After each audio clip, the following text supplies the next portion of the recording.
esta especie de segundo bloque de discusión en torno al glosario y a dos entradas particulares que han escrito quienes van a acompañarnos hoy.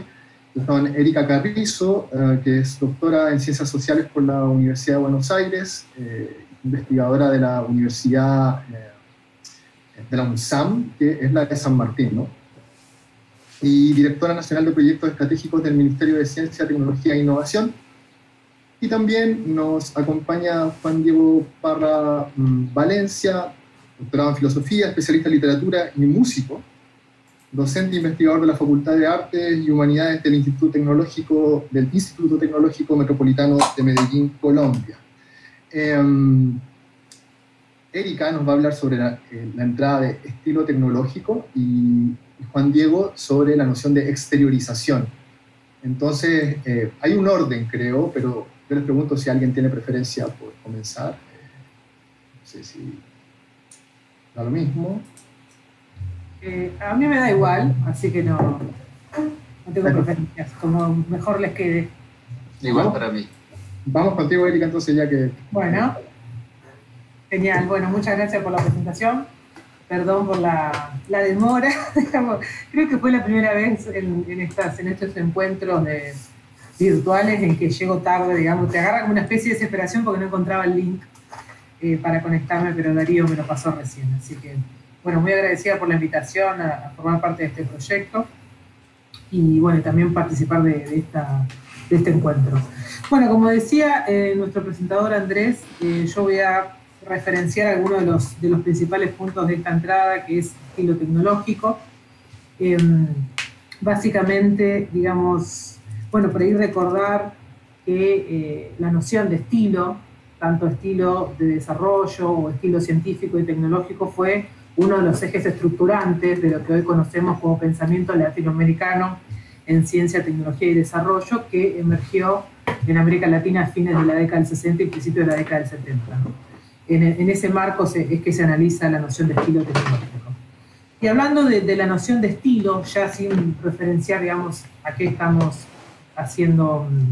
direccionando en particular, bueno, yo lo podría definir como un modo de hacer, ¿no? Un modo de hacer que tiene o que lleva implícito un modo de ser y un modo de estar. Y este modo de hacer, digamos, característico de distintos objetos de la cultura, me parece que refleja cierta condición de unidad. Después vamos a ver unidad de qué. Y me parece que el estilo expresa relaciones no causales entre lo que podemos considerar como diferentes formas de desarrollo que pueden adoptar diversas colectividades. Cuando estamos hablando de colectividades nos referimos a regiones, a países, pueblos y comunidades, y entonces la vinculación no azarosa entre estas formas de desarrollo y sus respectivas formas científicas y tecnológicas, de comunicación, de consumo, de trabajo, de acción política, artísticas y culturales. Para mí no hay una vinculación casual entre la estructura que tienen estos estilos de desarrollo y todas estas actividades que nombré en segundo lugar. Ahora, si hablamos de estilo tecnológico específicamente, podemos definirlo como las distintas formas en que las tecnologías hacen. Y cuando analizamos eso, las distintas formas a través de las cuales las tecnologías hacen ciertas cosas y no otras, me parece que no podemos analizar esto sin analizar a su vez sus elementos condicionantes, ¿no? Y algunos de los principales elementos condicionantes de estas formas en que las tecnologías hacen, para mí son los sistemas de referencia en los cuales se piensan estas tecnologías y trabajan, y sus fines, ¿no? Los cuales para mí condicionan los qué, los cómo y los para qué hacer a través de esa tecnología. Entonces, digamos, esta entrada, digamos, lo que intenta es tratar de establecer alguna reflexión sobre la vinculación entre los estilos de desarrollo hegemónico y los estilos tecnológicos hegemónicos. Y si hablamos de estilo de desarrollo hegemónico, tenemos que referenciar al inicio de la modernidad, ¿no? Entendida como esta serie de cambios que ocurrieron en el mundo sometido al dominio europeo a fines del siglo XV. Y en ese marco, me parece que fue el nacimiento de la modernidad, fue un hito fundante para la elaboración de la noción hegemónica de lo que conocemos como tecnología, ¿no? Y para mí esa noción hegemónica de tecnología lleva implícitas las ideas de dominio de la naturaleza, de progreso, crecimiento económico, agregado de valor a la producción y creación de nuevos mercados. Para mí todas estas ideas que, digamos, nos parecen tan naturales, tienen mucho que ver hoy, nos parecen, hasta ahí nomás, tienen mucho que ver con cómo fue, digamos, estructurándose la modernidad y cómo fue avanzando sobre otras formas de entender las cosas. Ese avance de la modernidad también tuvo mucho que ver con la consolidación del capitalismo como estilo de desarrollo hegemónico. Y ese estilo de desarrollo hegemónico, nombrado o mencionado o caracterizado como capitalismo, me parece que tiene ciertas formas particulares de entender a la ciencia y a la tecnología. Voy a dar como una referencia general de lo que para mí es la definición más representativa del capitalismo en lo que respecta a la ciencia. Para mí la ciencia en este sistema de referencias es una práctica caracterizada por su vínculo con la verdad, por la necesidad de sus resultados, la inevitabilidad de su desarrollo y por la validez universal y neutralidad de sus productos. Y en este sistema de referencia capitalista y moderno, la tecnología podríamos definirla como un conjunto de prácticas y conocimientos de base científica que tienen que tener la capacidad de aplicar soluciones técnicas a problemas prácticos de forma sistemática y racional. Ahora, la productividad, el dominio y destrucción creciente de la naturaleza subyacentes a esta definición de tecnología, históricamente me parece que fueron vistos como pasos obligatorios y necesarios para la construcción de sociedades más confortables. Esto me parece que mucho, digamos, emerge cuando hablamos de cuáles son los costos de tener una sociedad más confortable. Y generalmente el dominio y la destrucción de la naturaleza son presentados en los discursos hegemónicos como algo que hay que pasar, digamos, si queremos vivir mejor. Obviamente lo podemos cuestionar a eso. Otro de los puntos que me interesa destacar en este sentido es que la expansión del capitalismo y en ese marco la estructuración de esta visión hegemónica de tecnología fue posible gracias a la anulación de otros procesos. Y parte de esos procesos me parece que tienen que ver con la anulación de otros proyectos históricos alternativos al proyecto del capital, que al anularse esos sistemas de referencia también se anularon los valores de estos proyectos, sus aspiraciones, su lenguaje, sus formas de registros y sus cosmovisiones. Yo creo que una de las consecuencias poco exploradas de esta anulación y de esta hegemonía me parece que fue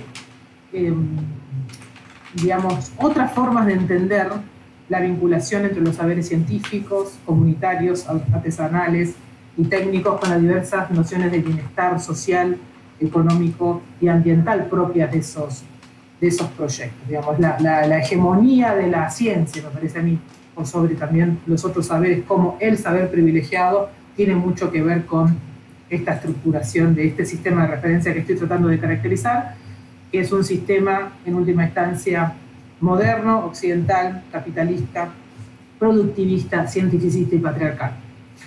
Otro de los puntos que me interesa destacar es que esta anulación simultánea de procesos y de proyectos históricos alternativos, que alimentaría la noción hegemónica de estilo de desarrollo, estaba más que basada, digamos, más que basarse en una concepción racionalista de la tecnología, me parece que lo que hizo es, a su vez, digamos, esconder cuál es la trama de intereses sociales e ideológicos detrás de la selección de estrategias, detrás de la selección de tecnologías y detrás de la selección de los sistemas de referencias con cuales nosotros nos orientamos.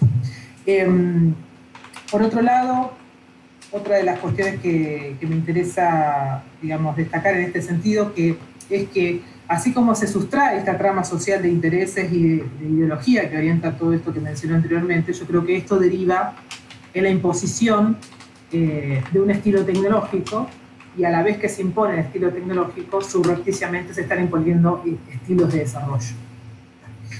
En este marco me parece que este sistema de referencias entonces que va tomando forma termina siendo pretendidamente global, políticamente neutral, desterritorializado desculturalizado y eminentemente productivista, que derivó en la marginalización de otras concepciones posibles de lo que podría ser el desarrollo tecnológico.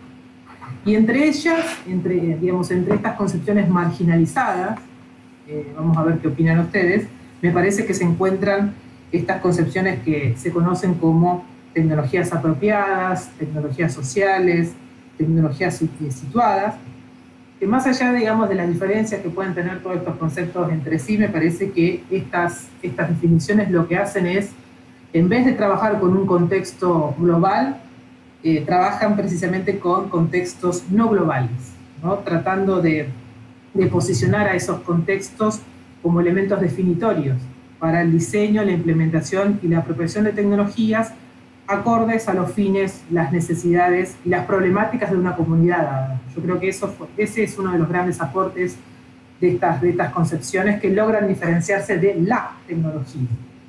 Entonces, la tecnología hegemónica, ahora me voy a referir a eso. Yo creo que también, digamos, las categorías lingüísticas que nosotros utilizamos para referenciar a la tecnología expresan la cartografía del campo de batalla cultural. Por un lado, está la tecnología a secas. Yo creo que en general cuando hablamos de la tecnología estamos refiriendo a la tecnología hegemónica. Y todas las otras tecnologías, todas las otras concepciones de tecnología que conocemos, que ponen en cuestionamiento y en tensión los fines y métodos de la tecnología hegemónica, son aquellas que se tuvieron que diferenciar a través de un proceso de adjetivación, como tecnología o situada, o apropiada, o tecnología social. Entonces, en este marco nosotros podríamos preguntarnos si acaso existen tecnologías que no sean apropiadas por ciertos sujetos sociales, que no se sitúen en ciertos contextos territoriales y sociohistóricos determinados y que no sean influenciadas por las sociedades en las cuales se desarrollan. Si nos preguntamos eso, para mí la respuesta es no. Digamos, todo está vinculado, pero una segunda pregunta que nos podemos hacer es ¿por qué entonces esas dimensiones, ¿no?, sociales, políticas, ideológicas, quedan habitualmente ocultas o relegadas cuando hablamos de la tecnología? Y yo creo que quedan relegadas, quedan ocultas, porque llega un momento en que los intereses, los valores y los fines de lo hegemónico no necesitan nombrarse, operan principalmente a través del silencio y de ahí viene su eficacia. Y cuando digo que estas dimensiones quedan ocultas, no me estoy refiriendo a que quedan ocultas en los círculos de expertos. Muchos de los que estamos acá somos expertos en estos temas. Entonces, nosotros estamos permanentemente analizando estas dimensiones. Pero me refiero a que estas dimensiones que muestran el carácter social, ideológico y político de las tecnologías quedan habitualmente ocultas, marginalizadas en otros campos que no son los campos de la expertise. Y de ahí, digamos, lo preocupante de todo esto.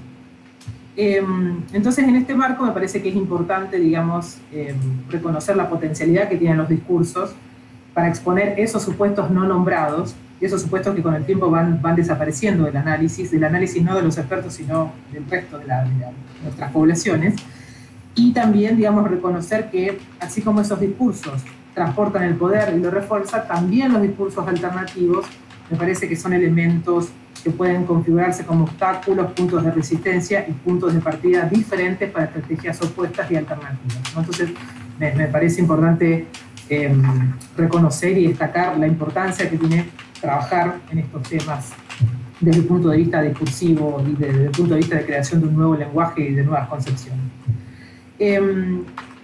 Otra cosa que me parece interesante destacar en este marco es que estas relaciones de poder y estos intereses implícitos a cualquier tecnología me parece que expresan también lo que se considera relevante resolver a través de ella.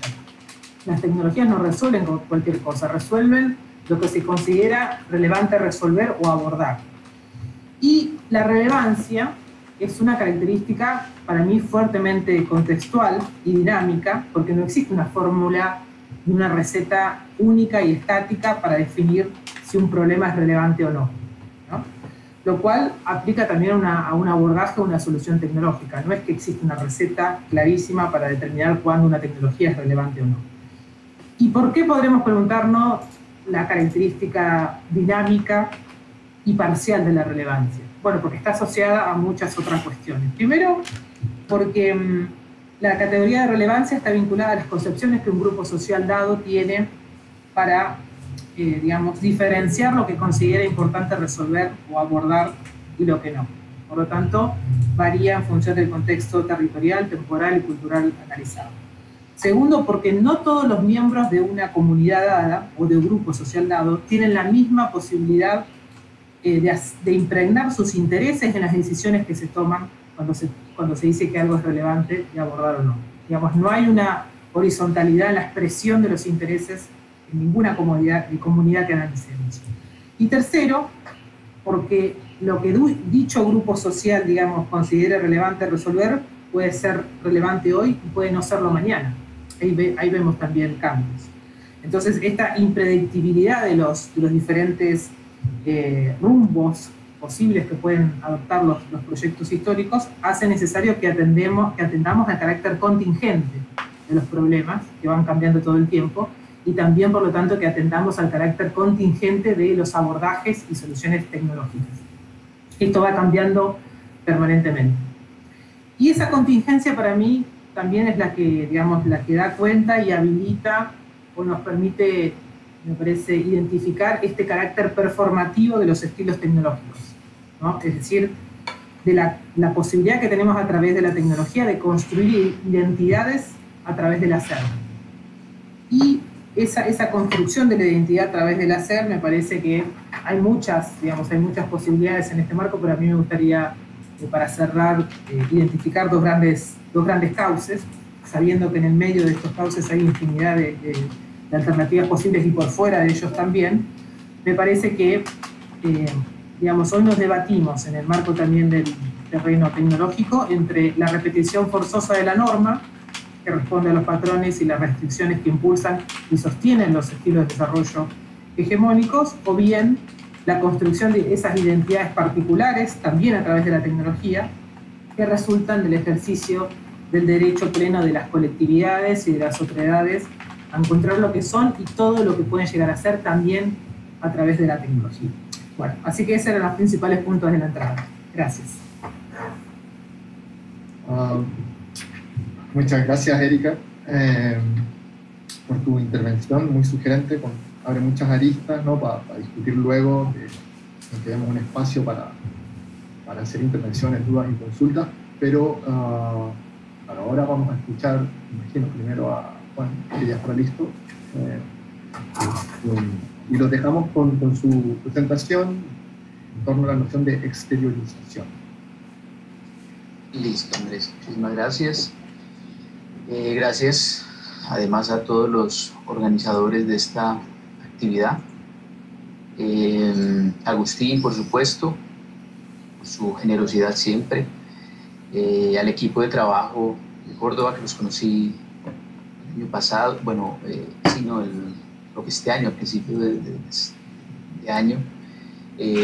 Anaí, a Javier, y después a Darío, por supuesto, y después quienes vinieron a Medellín al evento de Simondón, muy interesante. Estaba Pablo, estuvo Javier también. A todos ustedes un gran saludo y mil gracias por la invitación. Voy a compartir aquí una pequeña presentación que tenía, pero quería que Andrés me confirmara si se ve la presentación. Sí, sí, se ve. Listo. A ver, yo abro aquí. Listo. ¿Y se me escucha bien? Perfecto. Bueno, muy bien. Muchas gracias. Muy bien, mi entrada es el concepto de exteriorización. Es un concepto bastante interesante, tiene, si se quiere, su historicidad también. Hoy vamos a tratar de hacer ese trazo, o plantear ese trazo histórico del concepto, pero vale la pena mencionar algunos términos que se han usado en distintos contextos que aluden un poco a esa misma idea. Uno de ellos es el utiliza tan interesante Jim Deleuze y utilizan Eli y Guattari, que es el de desterritorialización. Tiene mucho que ver con este concepto. De hecho, esta noción de ellos, de desterritorialización, expande un poco la idea de esa noción de liberación de un nicho o de un contexto determinado, apuntando a una dimensión, si se quiere, más estética, o por lo menos la noción de estética en sentido ampliado, que podría definir ciertas formas de creación, no solamente ligadas con lo humano. Ese es uno de los conceptos que se trabajan paralelos a la noción de exteriorización. También está la idea de potenciación, que tiene su tradición, sobre todo desde los trabajos conceptuales que hizo Spinoza y todos sus herederos, entre los cuales, por supuesto, están el propio Michel Serres, que también es un poco heredero de Leibniz. Spinoza y Leibniz trabajaron en la misma época temas muy afines y muy similares. Pero la noción de potenciación también la va a recuperar Pierre Levy. Es algo interesante en un texto que se llama ¿Qué es lo virtual? La noción de problematización es, digamos, algo en lo cual también se reúne Simondon, el propio Levy, que lo acabamos de mencionar, y otros autores que trabajan en el problema técnico, como Virilio, por ejemplo, que hablan un poco también de ese proceso de aceleración. Y está, bueno, la base de todo, consideraría yo, que es el de virtualización, sobre todo en la medida en que la noción de virtualización incluye el proceso de tecnicidad, o la tecnicidad como proceso. Digamos, hay distintas dimensiones de lo que uno podría denominar virtualización o proceso de virtualización, que implican no solo la técnica, también el lenguaje, y también esas dimensiones estructurantes de los comportamientos humanos, desde la política hasta la religión, por ejemplo, ¿cierto? Todos estos conceptos hacen parte un poco de la idea de exteriorización que me gustaría más o menos presentar hoy, y que tienen que ver con la noción del concepto esta noción como tal trabajada en la entrada del glosario. Pero yo me voy a concentrar, o por lo menos en la entrada, en dos dimensiones de esa noción de exteriorización, provenientes de tres autores, ¿cierto? Una, que es la noción de liberación de memoria, de André Leroi-Gourhan, y otra, la noción de gramatización, en la cual se unen mejor Derrida y Stigler. Son los ejes que sustentan la entrada como tal. Aquí, digamos, extraje algunos párrafos del texto de la entrada que me gustaría leer y detenernos en ellos, pues, para que precisemos algunas cosas. La noción de liberación de la memoria, desde Leroi-Gourhan, podría ser entendido como un recorrido que lleva del homínido al Homo sapiens, desde el zócalo zoológico, y debe entenderse como un proceso gradual de expansión de lo orgánico hacia la materia no orgánica.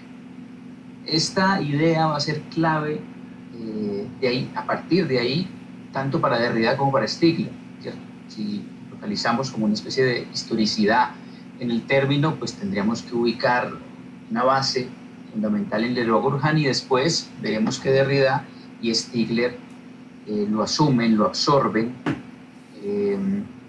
Ellos, digamos, van a trabajar en torno a esa idea propuesta de Leroi-Gourhan, y básicamente para él, inclusive siendo heredero, como el propio Simondon lo fue en su momento, de algunas ideas de Bergson, de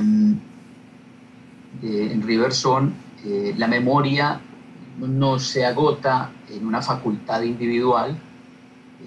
Para hablar de memoria habría que hablar de una conciencia del tiempo, pero esa conciencia del tiempo siempre es retrospectiva, ¿cierto? Es decir, no es posible concebirlo tan fácilmente bajo la noción del a priori, por ejemplo. La noción del tiempo, la concepción del tiempo es retrospectiva, y la única posibilidad de entender esa noción del tiempo es a partir de una especie de un forzamiento del propio cuerpo que sale de sí y empieza a alojarse funcionalmente en soportes materiales de instrucción. Esos soportes materiales que van a derivar, por un lado, en las herramientas como tal, también van a permitir alojar unos contenidos que después van a poderse concentrar dentro del universo simbólico, ¿cierto? Entre los cuales está, por ejemplo, el lenguaje, ¿cierto?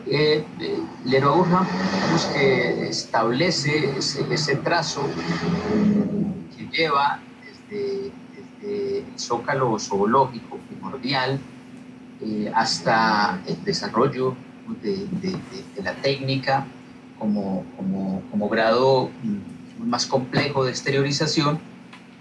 Él establece ese trazo partiendo, digamos, de unos condicionamientos, mejor, del entorno, que ha estudiado muy bien la antropología, y que Leroy-Gourhan, que es un paleontólogo, pues va a saber resolver a partir de una comparación permanente entre objetos materiales producidos, fabricados, moldeados, digamos, elementos de uso como tal, que podemos llamarlos herramientas o artefactos. Esos elementos van a establecer una ruta paralela con el propio desarrollo del cuerpo y especialmente del cerebro. Entonces él va a correlacionar esos dos niveles, si se quiere, evolutivos entre el cerebro y la herramienta, para no solo desmontar un poco la idea de la dualidad típica, en donde hay como una especie de base racional que permite la promoción de unos objetos materiales, sino que casi que invierte el proceso para definir que lo que condiciona esa evolución es precisamente el advenimiento de estos soportes materiales. Entonces, a partir de ahí, él plantea la posibilidad de salir de sí. Salir de sí a la materia no orgánica, pero es esa materia no orgánica la que va a determinar el desarrollo de la materia orgánica, en este caso el cuerpo, pero especialmente el cerebro. Entonces va a establecer precisamente esa relación paralela entre varios órganos del cuerpo, especialmente la mano, va a condicionar la cara, y ese condicionamiento va a derivar precisamente en el lenguaje como tal, que va a ser, digamos, clave esta idea para Derrida posteriormente. Ya me voy a detener en la idea de Leroy-Gourhan, porque antes quiero también definir un poco esa idea de gramatización, que tanto en Derrida como en Stigler puede entenderse como una especie de historia del suplemento. Recuerden que Derrida trabaja más la noción de gramatología, y Stigler retoma esa idea, pero bajo la noción de gramatización como tal. Lo que pasa es que al retomarlo le da como un giro muy interesante, más adecuado a ciertos diálogos que nos interesan en estos coloquios sobre la noción de la técnica, porque lo vas a ver relacionar con otros autores que quizá en su momento el propio Derrida no había contemplado, siendo Derrida pues un heredero directo de Leroy-Gourhan, por lo menos en esta noción de liberación de memoria, de exteriorización como liberación de memoria. Pero, por ejemplo, Stigler le añade, además de este trabajo sobre Leroy-Gourhan, también le añade la interpretación de Derrida, y le añade los desarrollos teóricos de Simondon. Por lo tanto, se vuelve mucho más complejo. Hay un texto que se llama Anamnesis e Hipomnesis, que es muy interesante, en donde Stigler más o menos define la noción de gramatización en el contexto que estamos planteando de esta manera. Es el proceso en el que el gesto y la herramienta se unifican en un movimiento de retroalimentación, permitiendo la liberación del lazo zoológico, es decir, de la inscripción genética, con lo cual la memoria continúa el proceso independiente del organismo, a través de los soportes técnicos de inscripción, los cuales a su vez inscriben lo real desde la repetición funcional sensomotriz. Y va a haber algo importante que ya mencionaremos enseguida, pero que vale la pena anticipar, y es ese nuevo concepto que va a servir tanto a Stigler, que va a retomar del Leroi-Gourhan, pero a partir de los desarrollos del propio Derrida, y es la noción de programa, ¿cierto? La noción de programación, ¿cierto? El programa también va a ser entendido como un espacio virtual, estructurante, pero que no solo alude a la repetición, sino propone ya la anticipación, ¿cierto? Que es un poco la idea clave de la tecnicidad como propósito en sí mismo de anticipación. Vamos a detener un poco rápido, pero creo que es mejor dejar el espacio al final para la conversación. Vamos a detenernos un poco en la idea de Leroi-Gourhan.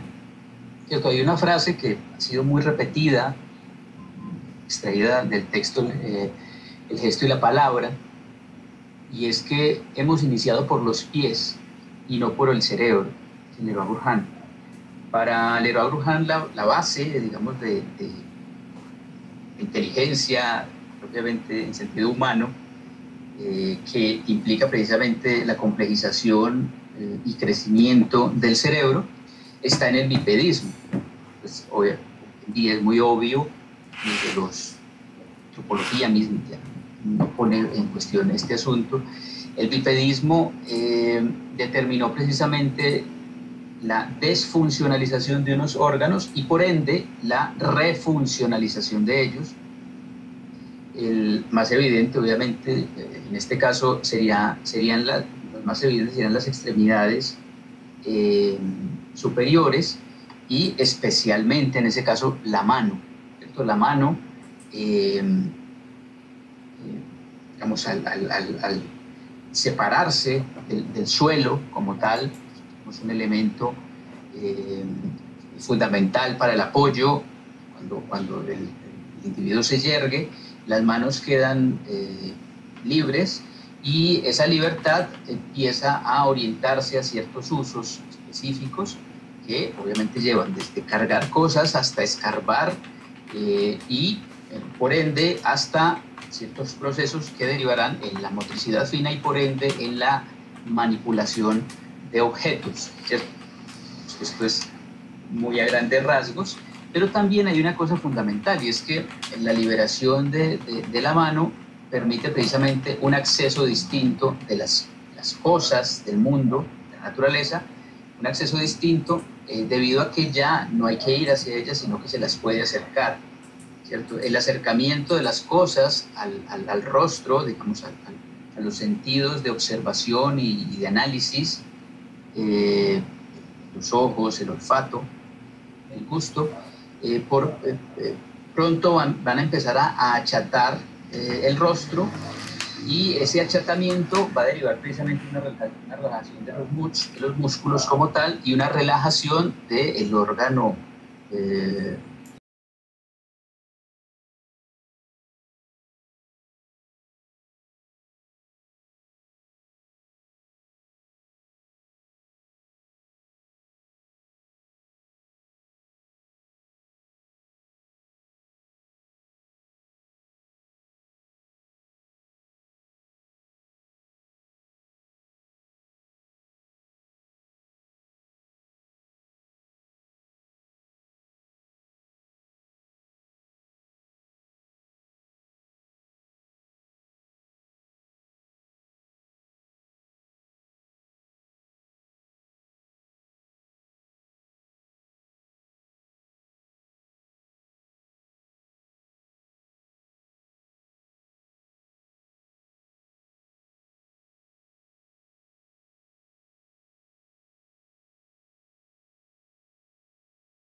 porque en este caso la memoria es una existencia exterior que va a permitir precisamente no solo el ejercicio retrospectivo del tiempo, sino la posibilidad de proyección o de programación, ¿cierto?, a partir precisamente de los soportes materiales. Por ello, lo que entenderíamos como hominización casi que podría ser coincidente de manera casi exacta, si lo definiéramos, cada una tuviera un significado, casi que podríamos decir lo mismo de la hominización que de la exteriorización, ¿cierto? Digamos, ese vector ontológico que permite comprender la aparición humana tendría que ver precisamente con la capacidad de exteriorización. En el fondo, lo propiamente humano es esa capacidad de exteriorizar. Por ello, pongo este breve texto aquí. El proceso de hominización puede ser entendido como la tendencia a salir de sí, de la especie humana, a través de la materia inerte. A partir de esta tendencia empieza otra, consistente en la organización funcional de los elementos orgánicos condicionados por las bases materiales. En este caso se pueden llamar las herramientas. Leroi-Gourhan todavía habla en ese sentido, pero para él lo clave es el proceso de retroalimentación de esta dimensión técnica, que es la base material, cómo empieza a influir precisamente en la forma de asimilar no solo la experiencia física, sino una especie de segundo mundo, que sería el proceso de simbolización, ¿cierto? Y por otro lado también la posibilidad de intervenir sobre cierta materia, ya no necesariamente vinculada con la supervivencia, que generará lo que él denomina la estética funcional, esa noción de gusto, ya no como una capacidad intelectual de percibir la belleza, por ejemplo, sino como una base fundante del placer, que derivará precisamente en dimensiones abstractas de configuración, de nuevas configuraciones sobre el mundo de lo sensible, ¿cierto? Esa noción de la aístesis, que es un poco, si lo miramos bien, lo que el propio Simondon va a plantear como el pensamiento estético, que terminará uniendo lo que él denomina, digamos, el mundo objetivo y el mundo subjetivo, ¿cierto? El pensamiento estético es ese lazo con las bases mítico-religiosas, ancestrales, digamos, ese mundo de la base mítica, mágica, que de alguna manera el mundo objetivo empieza a olvidar, ¿cierto? Y digamos que el pensamiento estético aludiría precisamente a esas bases. Es un poco la misma idea que tiene el Leroi-Gourhan cuando habla de la estética bajo esos criterios. Bueno, este sentido de lo estético en Leroi-Gourhan no puede estar desligado precisamente de la aparición de objetos expresivos desterritorializados. Es un poco lo que va a derivar en esa noción, ya la vamos a ver, que retoma Derrida con la noción de gramatología, ¿cierto? Aquí hay una cita de la gramatología precisamente que plantea Derrida, y es esta. Me parece muy elocuente con respecto a su herencia directa con respecto a los conceptos de Leroi-Gourhan, pero también lo que avisa de antemano Derrida para el análisis de esa relación con la propia técnica. Dice: la liberación de la memoria planteada por Leroi-Gourhan podría entenderse como una exteriorización que va desde programas elementales de los comportamientos denominados instintivos hasta la constitución de los ficheros electrónicos y las máquinas de leer. La différance se puede entender como la posibilidad de la puesta en reserva. Recuerden que hablábamos de la historia del suplemento, ¿cierto? Hablamos de la puesta en reserva, y este puesta en reserva debería entenderse también como una base virtual, ¿cierto? Siempre potencial. Esta constituye y cancela al mismo tiempo, en el mismo movimiento, la subjetividad llamada consciente, su logos y sus atributos teológicos, ¿cierto? Cerca de esta cita hay una frase muy sorprendente de Derrida, y él dice que la historia de la escritura no puede entenderse sin las bases paleontológicas que sostienen la relación entre mano y cara. Es un poco lo que les decía al principio sobre el Leroy Urgán. Lo que plantea, digamos, esa relación entre mano y cara orienta precisamente una nueva relación, que es la relación entre el interior y el exterior.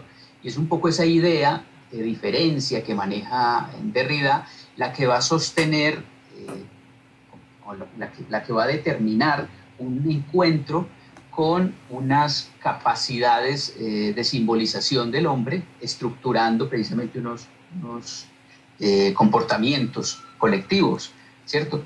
Entonces, para, en el fondo, Derrida, la escritura, más allá del acto mismo de configuración del universo simbólico, es la capacidad de seleccionar, de elegir como tal información, ¿cierto? Por eso él habla tanto de esa noción de huella, que es clave para entender la noción de diferencia, pero esa noción de huella obviamente puede, si se quiere, materializar a partir de la noción de escritura, que es la posibilidad de almacenar seleccionando, ¿cierto? Y bajo ese criterio, obviamente se puede entender que hay una aparición de la memoria solo en la medida en que hay una posibilidad de olvido, ¿cierto? Que es algo que también va a trabajar Stigler, y ya lo vamos a ver en lo próximo, cierro para no extenderme mucho. Lo que va a trabajar Stigler precisamente con esta noción tan interesante del pecado de Epimeteo en la técnica del tiempo, ¿cierto? Que es un poco la idea del reservorio, vamos, en los suplementos del material activo sobre la vida, ¿cierto? Que es un poco la idea del pensamiento. Y es por eso también que el propio Derrida llega tan lejos. Bueno, Stigler, leyendo a Derrida, pero leyéndolo de manera muy, muy precisa, a mi entender, llega tan lejos como para decir que la conciencia como tal es el invento mismo del suplemento, ¿cierto? O sea, la conciencia no es una base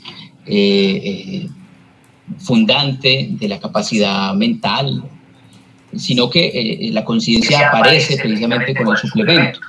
Y en esa medida, obviamente, todo aquello que rodea esa base consciente, que es, insisto, una base material, digamos, el reservorio como tal, todo aquello que rodea es aquello que siempre está latente por aparecer, ¿cierto? Aquello que siempre podrá volver. Y esa noción de retorno en la diferencia, que es la que plantea de manera tan lúcida Derrida, leyendo también a Nietzsche, ¿cierto? Y estas dos nociones, las que veíamos, la de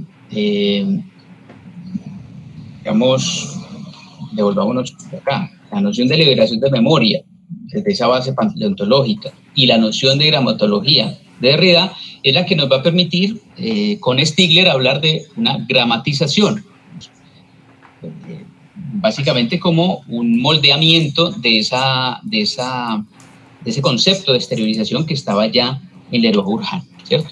La exteriorización, en este caso, se entiende como la ruptura del vínculo entre la especie y la memoria, que implica el saber específico de especie, precisamente específico de especie, en un saber exterior que puede heredarse más allá del lazo genitivo. La gramatización es la historia de dicho proceso de exteriorización de la memoria en soportes hipomnésicos que inducen y conducen tanto los comportamientos como las percepciones y las cogniciones humanas a través de las épocas.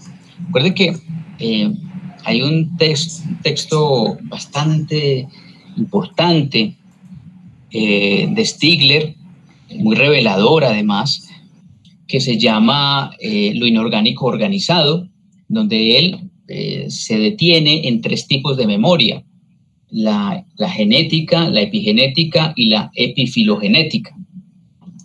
Se detiene allí precisamente para hablar de Leroy Gourhan, como su gran mentor en este análisis, y plantea precisamente que esa dimensión epifilogenética hablaría de una herencia, digamos, no biológica y no individual, como podría pasar una herencia de especie como tal, específica, por tanto, en el orden de lo genético, donde los cuerpos almacenan una memoria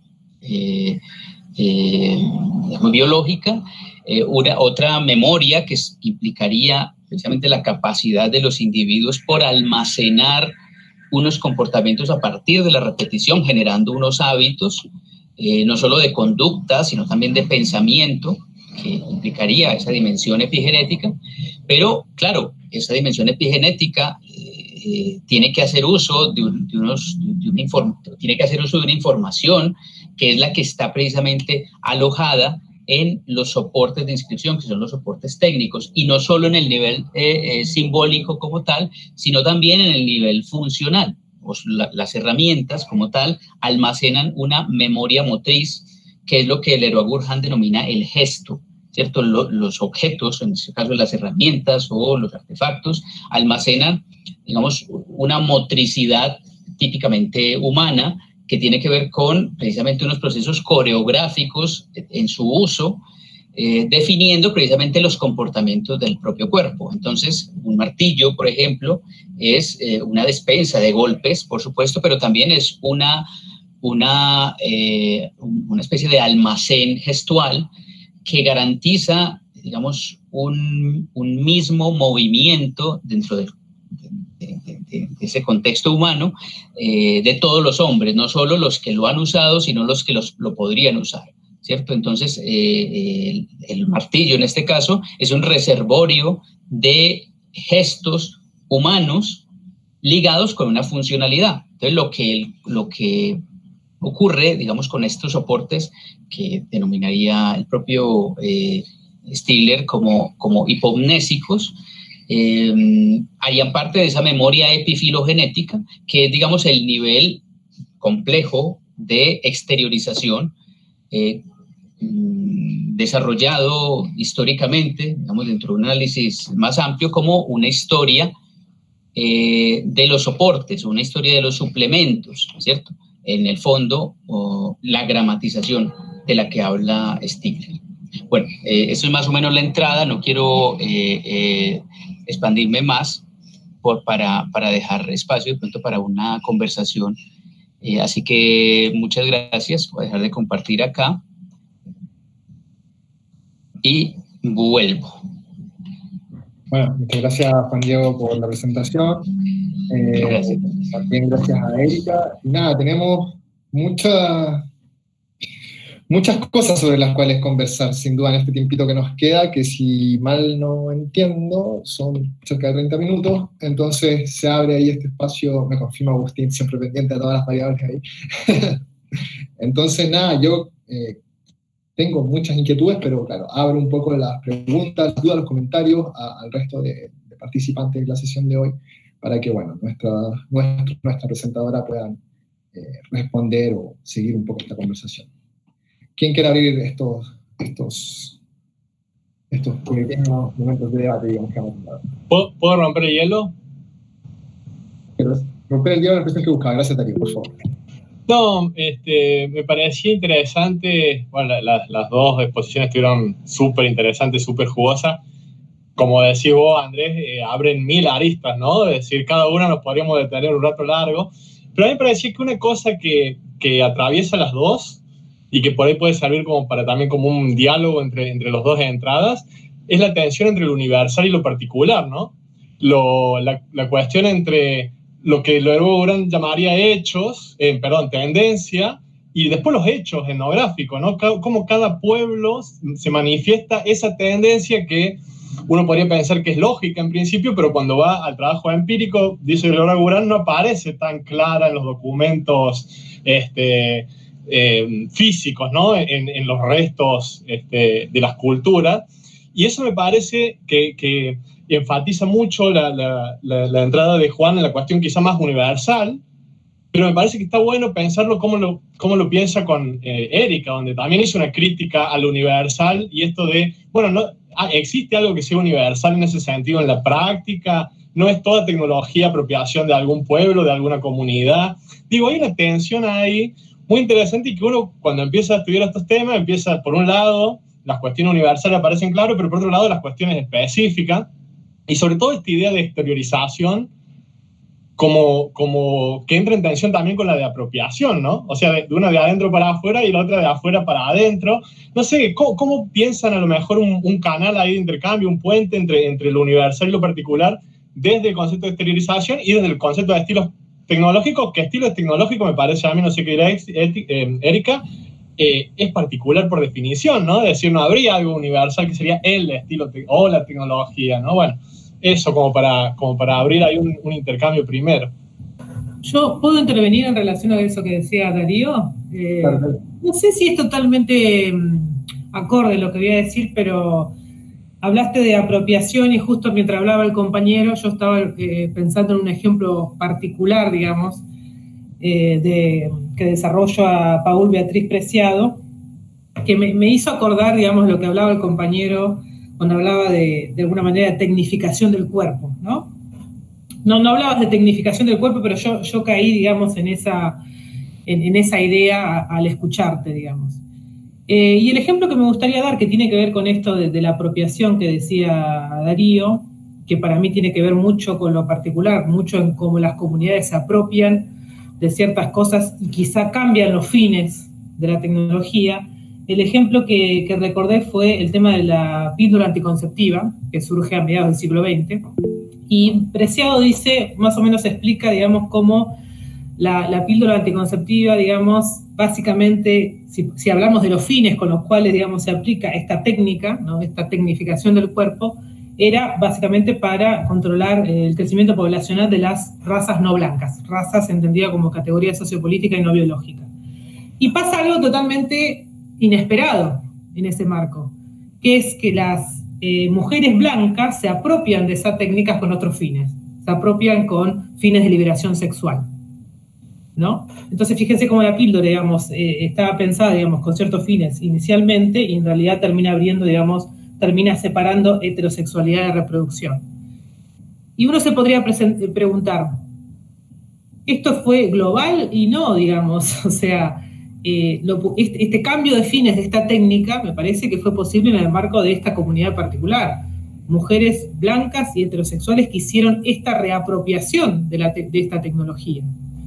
Que hoy podemos decir, bueno, ya muchos años después, podemos decir que es un fin global, ¿no? Digamos, hoy usamos digamos, los anticonceptivos con este fin, digamos, más que nada de liberación sexual, obviamente, que de control poblacional de poblaciones no deseadas, podemos decir, desde el imperio. Para dar un ejemplo, no sé si soy clara en esto, para dar un ejemplo básicamente de esto, en lo que me quedé pensando, que no sé si ustedes acordarán, de que no sé si podemos decir que hay, digamos, una vinculación tan obvia entre el cuerpo y las herramientas o los cuerpos y las técnicas, porque nosotros tomando, digamos, los ejemplos de la paleontología, de la biología y demás, con el diario del lunes podemos decir, bueno, fue obvia la evolución, esta coevolución que se da entre cerebro y cuerpo y herramientas, pero, bueno, el caso de la píldora muestra otra cosa, ¿no? Muestra otro desencadenamiento que para mí tiene mucho que ver con esta apropiación cultural particular de una comunidad dada. No sé si sirve, digamos, el ejemplo y la idea, eso nada más. La idea claro que sirve, yo creo que nutre un poco el debate. No sé si antes de reconectar con eso, Juan Diego quiere decir algo, luego Jaime tiene también la mano ahí levantada. Sí, a mí me parece muy pertinente el comentario, Erika, por supuesto. Obviamente, digamos, los rangos en los cuales estamos hablando en términos paleontológicos, pues harían difícil entender un contexto contemporáneo, porque, digamos, el propio Leroy Gourhan plantea que hay un momento de estabilización del cerebro en el cual ese desarrollo que hasta ese momento llevaba el cuerpo, anatómicamente, biológicamente entendido, se desplaza hacia, hacia la propia técnica, ¿cierto? O sea, las técnicas son las que despliegan esa aceleración en la cual nosotros estamos en este momento, obviamente. Lo que es interesante de ese análisis que él hace hasta ese punto es un poco la idea de que lo natural propiamente no existe, es decir, esa distinción entre natural y artificial no existe como tal, porque el cuerpo humano, en este caso, no tiene nada de natural, es decir, todo el tiempo está sufriendo unas variaciones para adaptarse a unas circunstancias. Y esas circunstancias determinan lo biológico desde afuera, desde esa propia exteriorización, pero no la exteriorización solo del ambiente, no solamente del medio asociado, sino también de aquello que él, digamos, introdujo en ese territorio, que sería precisamente la propia técnica, que en un proceso de retroalimentación también varía el propio cuerpo, ¿cierto? Y bajo esas circunstancias sí podría yo entender perfectamente lo que vos estás diciendo, por ejemplo, con la píldora, que me parece absolutamente necesaria para entenderla como fenómeno de una especie de variación cultural que tiene que ver con variación, entre comillas, natural, ¿cierto? Digamos, en ciertos propósitos, pero porque obviamente el foco de atención cambia, digamos, en ese nuevo imaginario que va a derivar precisamente en el propio feminismo. Digamos, Paul Preciado es un referente fundamental para entender precisamente el propio procesamiento del deseo, que ya no tiene nada que ver con las bases reproductivas o ni siquiera con el aparataje publicitario, que tiene que ver con una legitimación de esas bases heteropatriarcales, sino que tiene que ver con una transformación de unos focos de atención que en el fondo plantearíamos una especie de variación ontológica o, si se quiere, ontotecnológica con respecto a la nueva noción de lo humano, ¿cierto? Por eso supongo que también una de las conferencias que tratará sobre el poshumanismo, pues tendrá que abordar esta nueva idea, ¿cierto? Ya no solo en los planos, digamos, del circuito de la gran infraestructura técnica de la electricidad, que es el propio Internet, un poco en el sentido de esta película Her, ¿cierto? Que además es interesante porque en la propia película ya hay un planteamiento de lo femenino ampliado, ¿cierto? Bajo el propio elemento de la protagonista, pues la voz esta del sistema operativo que se llama Samantha. No solo en esa dimensión, sino también en las propias variaciones del cuerpo intervenido, pero precisamente para mutarlo, para que mute, para que deje de ser o de servir como esa base material que siempre hemos considerado, ¿cierto? Entonces, a mí me parece absolutamente pertinente el comentario de Erika y estoy totalmente de acuerdo, además. Súper. Bueno, está ahí Jaime, ¿quiere hacer otra intervención? Sí, muy brevemente. Yo estaba a punto de firmar todo lo que dice Juan, o dijo Juan, excepto el lenguaje. Yo con la filosofía francesa tengo, después de Descartes, tengo mis reservas, y bueno, por el lenguaje nada más. Y ahorita que dijiste esto de heteropatriarcal, ya me surgieron dudas de si firmaría todo lo que dices, al margen de la manera en que lo dices. Y esto está vinculado con lo que dice Erika en torno a por un lado, a las presuntas, o a suponer que existen tecnologías alternativas. Me interesaría saber qué es una tecnología alternativa y a qué.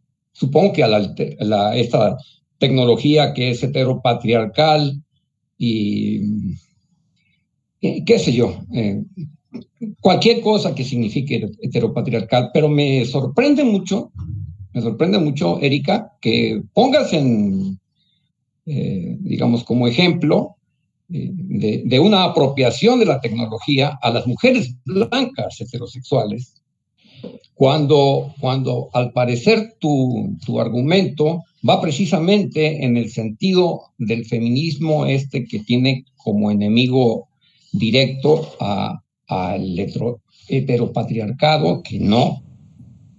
Yo lo sigo, no sé si esto suene, más bien disuene bastante en este contexto, pero me parece que no tiene un referente claro.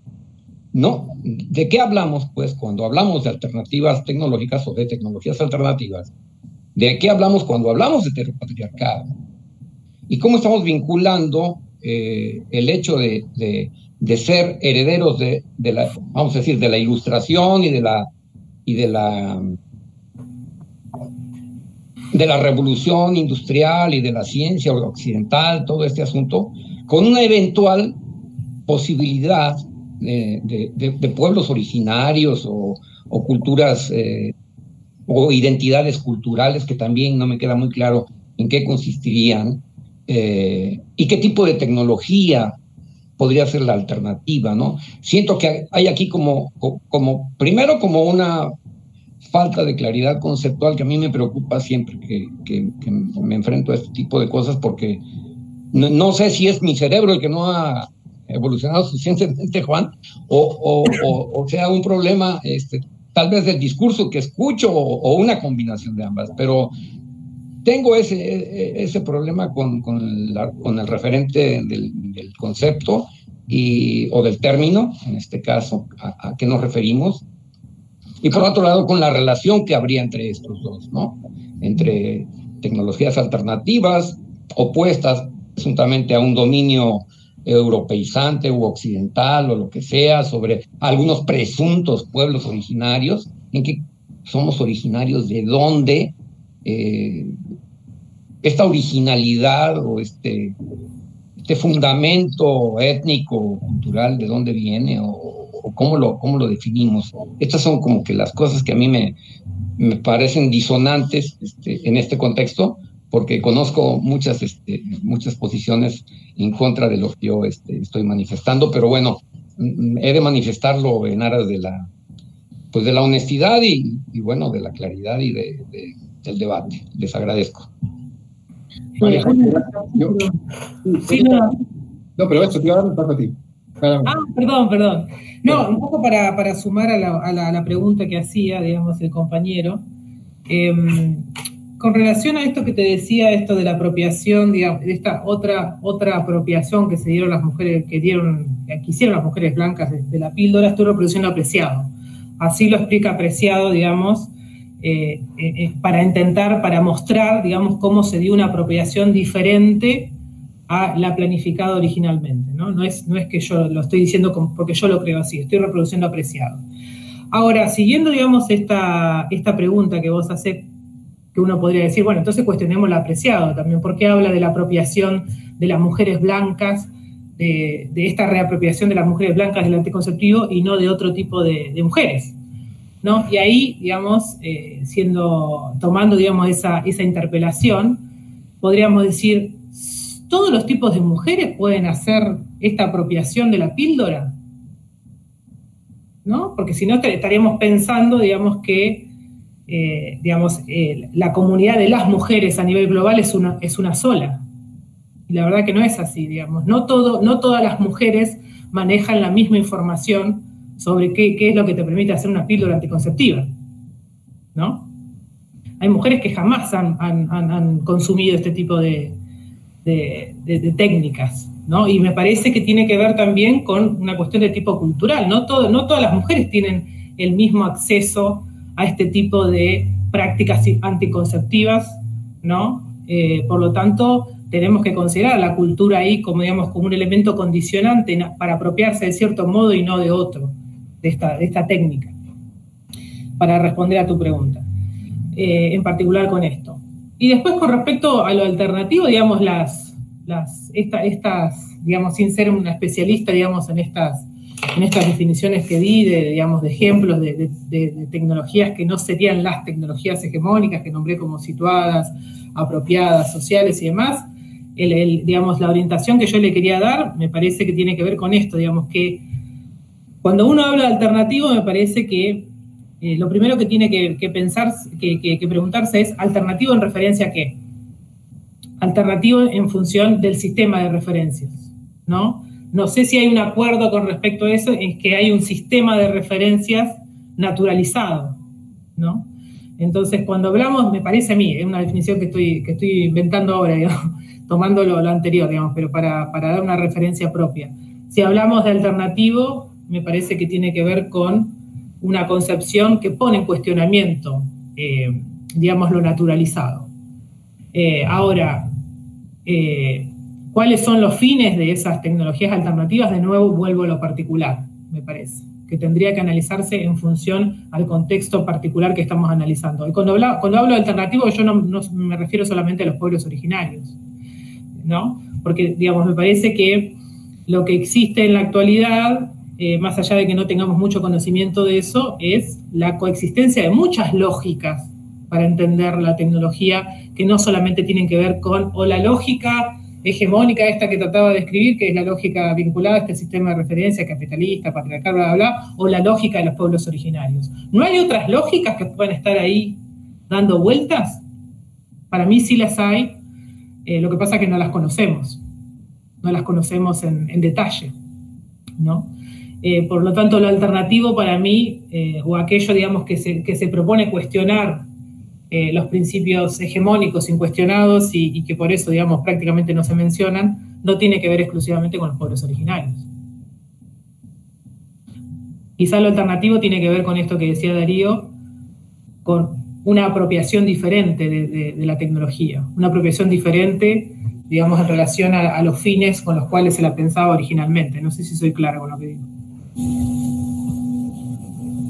Yo escuchaba tu idea claramente, digamos, expuesta, Erika, así que si Juan Diego no quiere, digamos, agregar algo más, ¿qué pasaría? No sé si me equivoco. No, pues claro, como Jaime también habló un poco de esto, digamos, más anecdótico, pero me gustaría decirlo, claro, hay un problema aquí un énfasis en la filosofía francesa, como bien lo dice Jaime. Lo que pasa es que no tengo más remedio, es decir, el concepto proviene de ese contexto, y es allí donde se ha desarrollado, hasta, por lo menos lo que me interesaba a mí trabajar, hasta Stigler. Pero me hubiera gustado, obviamente, trabajar otros autores, especialmente uno, ahora que estábamos hablando del tema del feminismo, que es Donna Haraway, por ejemplo. Encantado trabajarlo también porque ella desarrolla precisamente esta idea más en otro contexto. Y con respecto a Paul Preciado, yo creo que el momento actual de la filosofía está ahí, gira en torno a sus trabajos. Me parecería interesante que se pudiera incluir precisamente esa reflexión que ella hace con respecto a la propia intervención del cuerpo, a partir de unos desarrollos tecnológicos, una suficiencia comprensiva de la técnica que puede intervenir sobre el cuerpo. Un poco tiene también que ver con lo que trabajaba Donna Haraway, pero aquí ya, digamos, en un territorio inclusive mucho más amplio por el contexto contemporáneo, ¿cierto?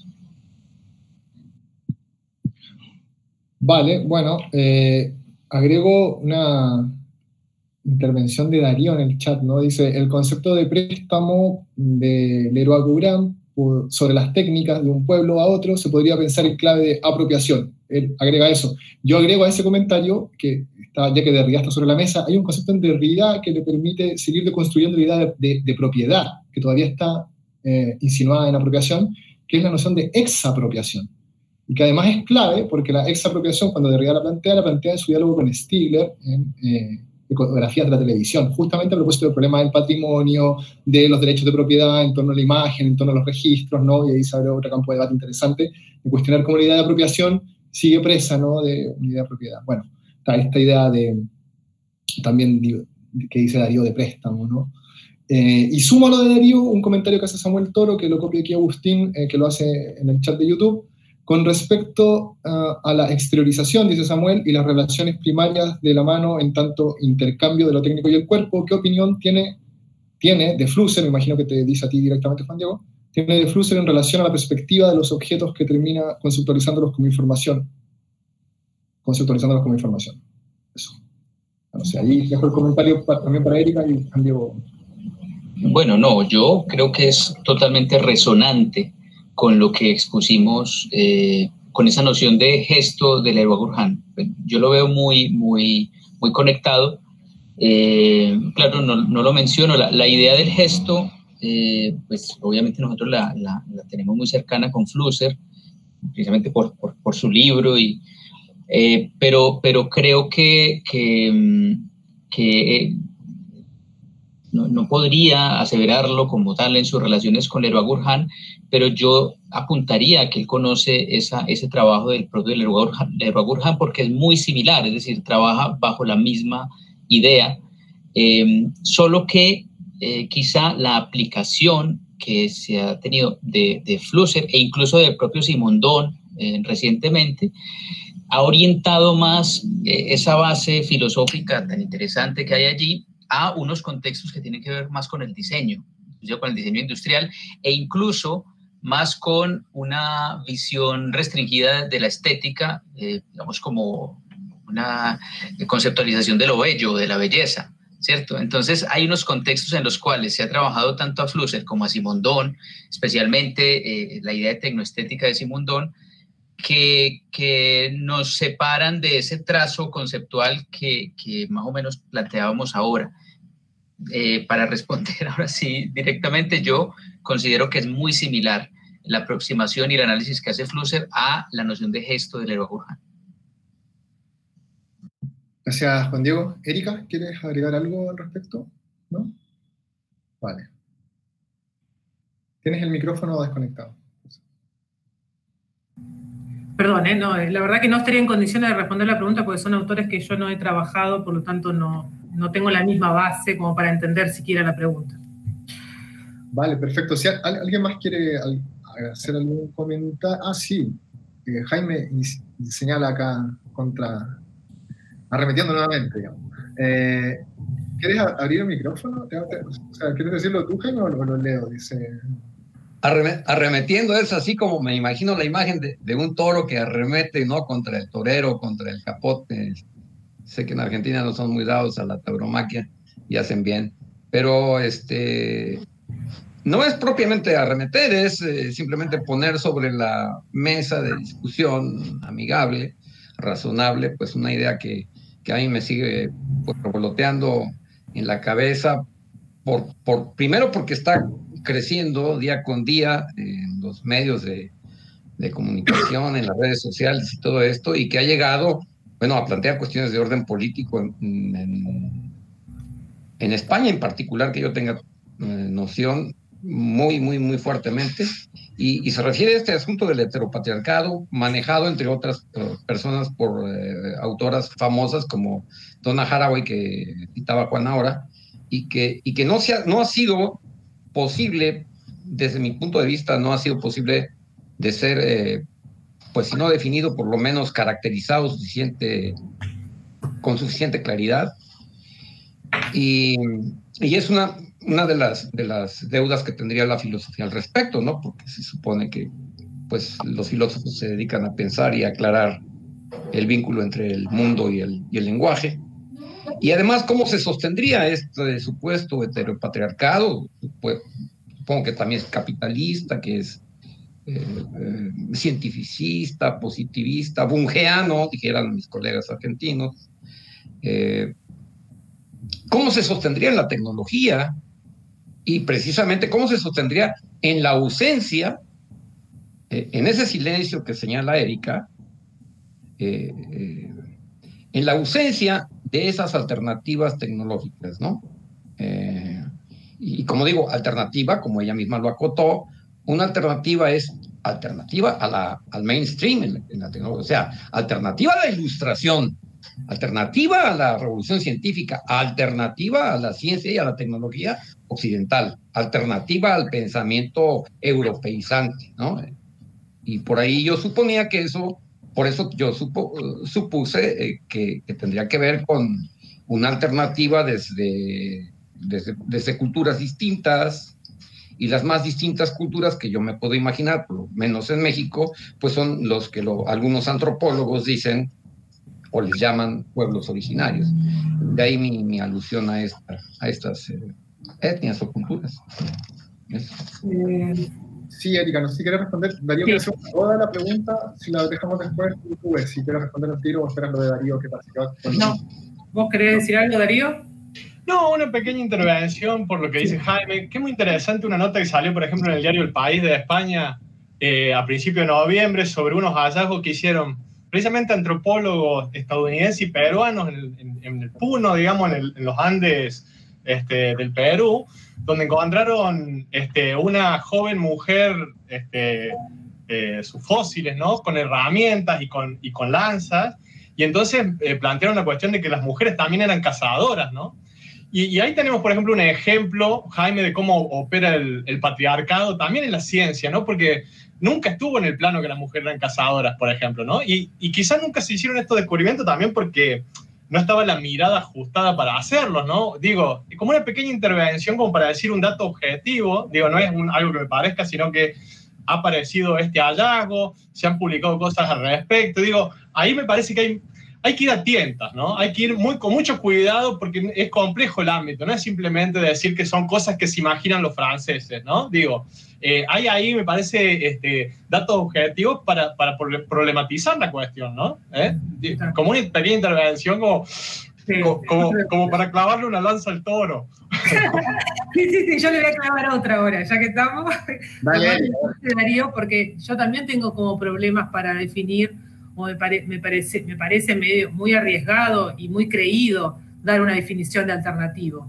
Yo, de nuevo, digamos, insisto en que no, de mi parte no lo vinculo exclusivamente con los pueblos originarios. Me parece que es parte de la filosofía también y parte de nuestro trabajo empezar a definir qué sería eso alternativo, y mucho me parece que tiene que ver con esto que dice Darío, o el ejemplo que mostró Darío recién tiene que ver con la forma en que se mira, ¿no? Hoy estamos mirando esto desde otro lugar, y por eso hoy descubrimos a que las mujeres también en su momento usaban lanzas. En ese momento, digamos, tuvimos muchos años de historia que contaban la historia de otra manera, ¿no? Entonces, me parece que lo que vamos viendo, digamos, a medida que avanzamos es en un cambio de posición sobre cómo miramos las cosas, y yo creo que también hay un cambio respecto a las voces que se expresan en relación a estas cuestiones. Digamos, yo no tengo dudas que la forma diferente que empezamos a tener de entender estas cosas tiene que ver con este lugar diferente o entre comillas, empoderamiento que han tenido las mujeres, digamos, a lo largo de muchos años y en particular en los últimos años, a lo largo de muchas décadas, en particular en los últimos años con los avances del feminismo,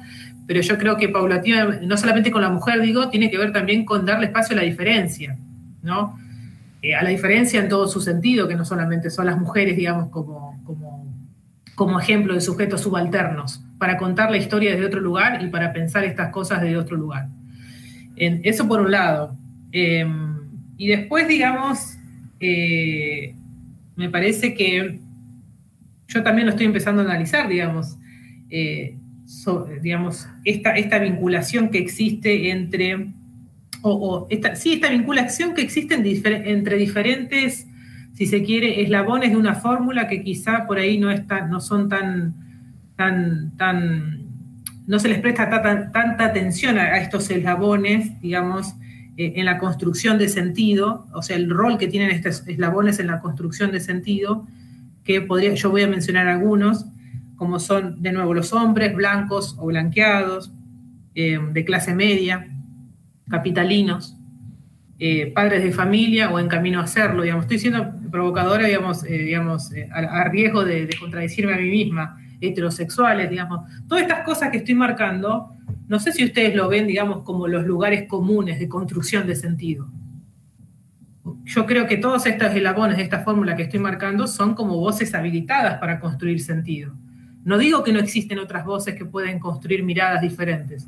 Digo que me parece interesante poder empezar a desestructurar estas fórmulas y empezar a tener la cabeza abierta para empezar a darle contenido a esto de lo cual hablamos cuando hablamos de alternativo, que de nuevo no me animaría digamos, por mí misma a meterle un contenido específico.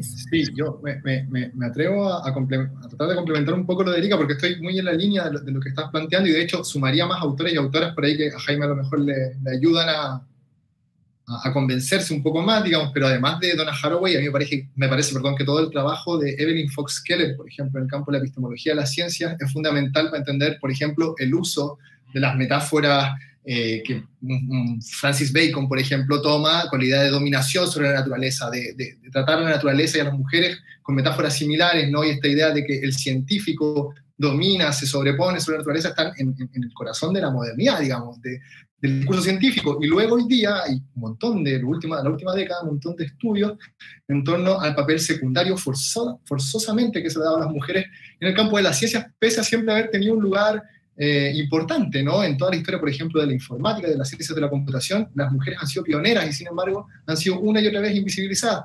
Y hoy día, de hecho, sin ir más lejos, hay una...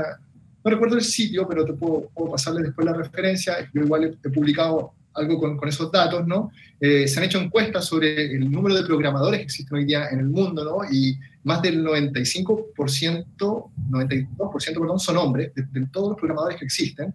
Más del 95% son blancos, más del 98% son heterosexuales, ¿no? Entonces, cuando uno va sumando todas las caracterizaciones de esta estadística descriptiva mínima, te queda algo evidente, ¿no? ¿Y qué pasa si hay un sesgo maquímico en la programación de algoritmos? Y luego ahí tenemos, bueno, el sexismo, los algoritmos, el racismo, los algoritmos y todos esos problemas que hoy día justamente estamos tratando de problematizar desde perspectivas más sociopolíticas a la hora de pensar el papel de la tecnología también, ¿no? Y de hecho se está escribiendo mucho sobre eso. Y se podrían dar muchas referencias más, pero creo que ahí hay todo un campo que efectivamente se abre a partir de lo que dice Erika. Y yo, solo para cerrar, o sea, mi intervención, digamos, no las preguntas, porque creo que nos queda un poco más de tiempo. Nos queda poquito. Bueno, Erika, sí, nos queda poquito. Yo solo entiendo las líneas generales de tu intervención, ¿no? Yo no sé si en los trabajos que has hecho, además del ejemplo, digamos, que tomas de Preciado, si tú has trabajado algún caso específico, digamos, desde esta perspectiva de otros tipos de tecnologías o de otros estilos tecnológicos alternativos a cierta hegemonía que ya más o menos intuimos por dónde va, ¿no? No, sí, la verdad que yo específicamente no he trabajado. ¿Vos estás hablando sobre estudios de caso? Sí, o algún ejemplo concreto con el que hayas estado pensando estas problematizaciones. Bueno, a ver, te voy a dar un ejemplo que no sé si tiene que ver, bueno, puede ser que se considere como tecnológico también. Por ahí, digamos, pues yo tengo en este caso, digamos, teniendo una tendencia artefactual para mirar lo tecnológico en este momento, digamos, no siempre es así. Pero un ejemplo más que creo que sirve, digamos, para el campo de la tecnología como de la ciencia también, es un caso, digamos, de unos chicos que no sé si ustedes los conocen, que trabajan en un proyecto que se llama cosensores o biosensores, que es interesante, digamos, es un grupo que trabaja, digamos, tiene base en la Facultad de Ciencias Exactas y Naturales, la UBA, pero también trabajan con grupos de la UNSAM, que son chicos, digamos, que tienen una mirada muy, o sea, entienden la ciencia desde otro lugar, y han desarrollado, digamos, un artefacto tecnológico, digamos, de muy fácil acceso, y digamos que puede ser utilizado con gente no científica para evaluar si un cuerpo de agua tiene la presencia de contaminantes. Este artefacto, digamos, después se los puedo pasar al link donde explica bien, digamos, cómo operan estos cosensores, pero para decirlo rápidamente, son, digamos, unos aparatitos muy fáciles y muy baratos de construir, que básicamente operan con una alga, que el alga, digamos, en presencia de un contaminante crece menos, y por lo tanto vos ves en la coloración, digamos, más opaca o más verde digamos, que se ve en este frasquito que es el cosensor, si hay un problema en el agua o no, porque, digamos, el contaminante inhibe el crecimiento de esta alga. Entonces, a más verde, digamos es un ejemplo de que el cuerpo agua está sano, y mientras más opaco es digamos, el examen final, da cuenta de que el alga no puede crecer, por lo tanto hay un contaminante en el agua que está impidiendo su crecimiento. Lo interesante, digamos, de este ejemplo es que, digamos, en la concepción de la fabricación de este dispositivo que ha tenido este grupo que está a cargo, fue la necesidad de que, digamos, se desarrolle un artefacto que pueda entender cualquier persona, ¿no? Que cualquier persona que no tenga que ser un científico ni una científica pueda participar en la construcción, digamos, del ensayo, y que no le llegue un papel, digamos, de un laboratorio diciendo, bueno, en el cuerpo de agua existe tal contaminante, en tal concentración y demás. Digamos, simplemente con estas características de un cambio de color, cualquier persona está en condiciones de poder interpretar el resultado del test, digamos. Lo cual a mí me pareció muy interesante porque tienen una concepción diferente de lo que es la ciencia. Ellos entienden a la ciencia también como co-construcción de conocimiento, digamos, co-construcción de conocimiento con actores externos al campo científico, y por otro lado, digamos, sí, digamos, no solamente con que otra gente, digamos, fuera del campo científico esté en condiciones de entender estos procesos, sino también de participar en la fabricación de este dispositivo. Me parece un caso alternativo muy interesante. Sin duda. Gracias, Erika. Yo, Agustín, creo que estamos en la hora, entonces Agustín, hay que ir cerrando. Decía que guardemos un poco de la energía para la siguiente jornada, y quería agradecer a Darío, a Jaime y a todos los que han participado con preguntas, y nos vemos mañana. Va a salir de vuelta la transmisión por YouTube, espero que un poquito más prolija porque he aprendido un par de trucos en estas 2 horas de edición en vivo, y mañana les contaba, el programa va a ser las entradas Transhumanismo a cargo de Antonio Diegues, Patrón a cargo de Andrés Ilsich, bajo coordinación de Aldana de Andrea, y luego a las 5 vamos a presentar el proyecto del glosario de filosofía técnica y contarles un poco cómo estamos pensando para lo que sigue del glosario. Así que bueno, sin más, aprovecho y los despido. Disculpen las desprolijidades de la emisión por YouTube. En casa de herrero, cuchillo de palo, dicen, ¿no? Así que... Mil gracias a todos. Salió muy bien. Muy bien. Saludos. Gracias, Jaime, saludos. Nos vemos pronto. Chao, Erika. Chao, muchas gracias. Chao, Erika, gracias.